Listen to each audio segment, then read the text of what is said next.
Cricket যে অনিশ্চয়তার খেলা তাও আবার একবার প্রমাণ পেল বিশ্ববাসী। 418 রানের জবাবে 28 রানে অল আউট শুনে অবাক হচ্ছেন তো? হ্যাঁ, এমনটি ঘটেছে। ক্রিকেট যে অনিশ্চয়তার খেলা তা আবারও প্রমাণিত হলো চীন বনাম সৌদি আরবের ম্যাচে।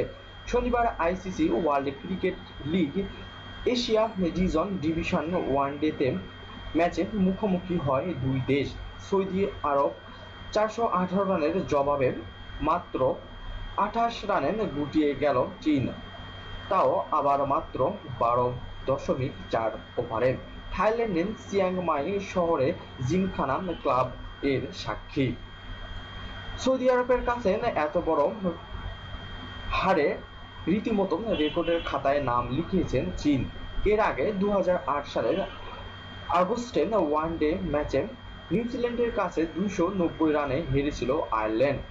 এমনকি কানাডা আর জিম্বাবুয়ে 36 ও 38 রানে গুটিয়ে যাওয়ার নজিরও আছে আগে। চীন সবাইকে ছাপিয়ে গেল।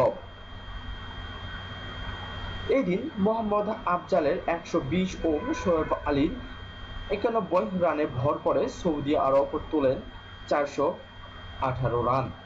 চীনের ব্যাটসম্যানদের মধ্যে সর্বোচ্চ রান জুয়াং জেলি এবং ঝেং পিয়ের করেন সর্বোচ্চ রান। 7 ব্যাটসম্যান 0 রানে ফিরেছে। তবে আরো মজার বিষয় হলো 28 রানের মধ্যে অতিরিক্ত ছিল 13 রান। যদি আমার নিউজটি ভালো লেগে থাকে তাহলে অবশ্যই আমার চ্যানেলটি সাবস্ক্রাইব করবেন এবং লাইক ও কমেন্টস করতে ভুলবেন না।